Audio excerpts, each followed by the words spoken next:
বাংলাদেশের যত ধরনের বিষাক্ত সাপ আছে তার মধ্যে অন্যতম একটা সাপ হচ্ছে রাসেস ভাইপার। রাসেস ভাইপার ধরে নেওয়া হয় যে আসলে প্রাচীনকাল থেকেই বাংলাদেশে ছিল, মধ্যে বেশ কিছু বছর আমরা রাসেস ভাইপারে আক্রান্ত রোগী পাচ্ছিলাম না। 2013 সাল থেকে আমরা রাসেস ভাইপারের রোগীর চিকিৎসা করছি, যদিও চট্টগ্রামে রাসেস ভাইপার নেই।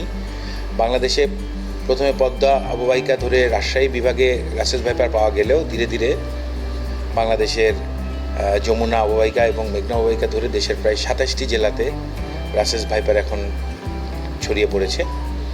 তো রাসেস ভাইপারে বা যে কোনো সাপের কামড়ের ঘটনাটা আসলে এটা নিছক দুর্ঘটনা। এই ঘটনাটা ঘটে হচ্ছে যে আসলে হিউম্যান স্নেক ইন্টারাকশনটা যখন আসলে অনেক বেশি বেড়ে যায়। যেমন রাসেস ভাইপার স্বাভাবিকভাবে সাপের যে জায়গাগুলো আবাসস্থলগুলো সেগুলো তো কিছুটা হলেও আমরা যে আবাসস্থলগুলো মানুষ আরবানাইজেশনের কারণে হোক, জঙ্গল পরিষ্কার করার কারণে হোক, তো তাদের যে জায়গাগুলো কিছুটা সরে যাওয়ার কারণে, কমে যাওয়ার কারণে তারা কিন্তু কিছুটা লোকালয়ে চলে আসতেছে এবং হিউম্যান ইন্টারাকশন বেড়ে যাচ্ছে। সাপ কখনো নিজে থেকে তেড়ে এসে কামড় দেয় না। সাপের গায়ের উপর কারোর পাড়া পড়লে খুব স্বাভাবিকভাবে সাপ নিজেকে আত্মরক্ষার জন্য ছোবল দেয়। তো এই যে জিনিসগুলো মানুষের মধ্যে একটা কনসেপশন চলে আসছে যে সাপ উড়ে এসে কামড় দেয়, এবং সবচেয়ে বড় কথা হলো যে সাপের কামড়ের সায়েন্টিফিক চিকিৎসা আমরা চট্টগ্রাম মেডিকেল কলেজে আজকে দীর্ঘ 30 বছর ধরে করছি, এবং সাপের কামড়ের বৈজ্ঞানিক চিকিৎসার ফলে যে মানুষ সম্পূর্ণ সুস্থ হয়ে যায় তার প্রমাণ সব স্বাস্থ্যকেন্দ্রে আছে। এবং সাপের চিকিৎসার জন্য যে অ্যান্টিভেনম ব্যবহার করা হয় সেই অ্যান্টিভেনম আমাদের যথেষ্ট পরিমাণ মজুদ আছে, সাপ্লাই আছে প্রতিটি স্বাস্থ্য কমপ্লেক্স, উপজেলা স্বাস্থ্য কমপ্লেক্স, সদর হাসপাতাল, মেডিকেল কলেজ হাসপাতাল, সব জায়গাতেই আমাদের অ্যান্টিভেনম আছে। এবং সাপের কামড়ে বা রাসেস ভাইপারের কামড়ে আক্রান্ত রোগীরা যদি সময় ক্ষেপণ না করে, আমাদের মৃত্যুর হারটা বৃদ্ধি পাওয়ার কারণ কিন্তু অন্যতম কারণ হচ্ছে এই রোগীগুলা সাপে কাটার সাথে সাথে তারা হাসপাতালে আসে না, তারা অনেকটা সময় কালক্ষেপণ করে। তারা যেটা করে সেটা হলো যে প্রথমে চলে যায় ওঝার কাছে। তো দীর্ঘ সময় নষ্ট হয়ে যাওয়ার পরে যখন রোগীগুলো হাসপাতালে আসে তখন অনেক ক্ষেত্রেই সেটা দেরি হয়ে যায়। আমরা অ্যান্টিভেনম সহ অন্যান্য সাপোর্টিভ চিকিৎসা দিলেও অনেক সময় রোগীকে বাঁচানো যায় না। সো সাপে কামড় দিলে অত্যন্ত দ্রুততার সাথে হাসপাতালে আসতে হবে।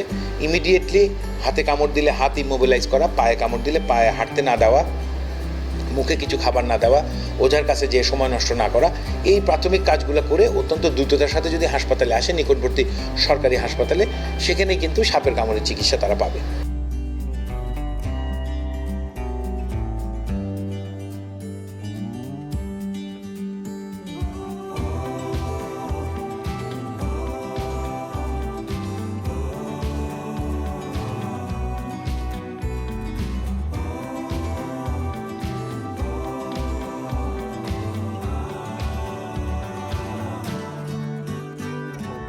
অ্যান্টিভেনম ব্যাপারটা হচ্ছে আপনার স্পেসিফিকভাবে কোনো একটা নির্দিষ্ট লোকেশনের জন্য ওই সাপের বিষের আপনার প্রোটিওমিক্স বা প্রোটিনের যে কম্পোনেন্টগুলো, এটার একটা নির্দিষ্ট ধরন হয়। দেখা যাচ্ছে লোকেশন যখন আলাদা হচ্ছে তখন এর ভিতরে কিছু পরিবর্তন আসে।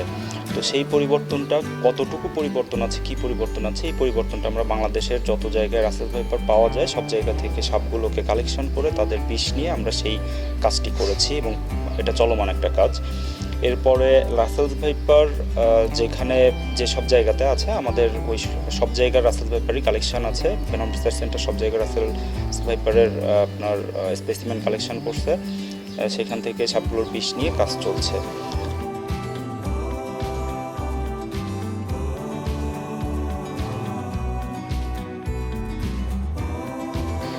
আমরা রাসেস ভাইপারের অ্যান্টিভেনম নিয়ে যে কাজটা শুরু করেছি সেটা বছর দেড়েক ধরে।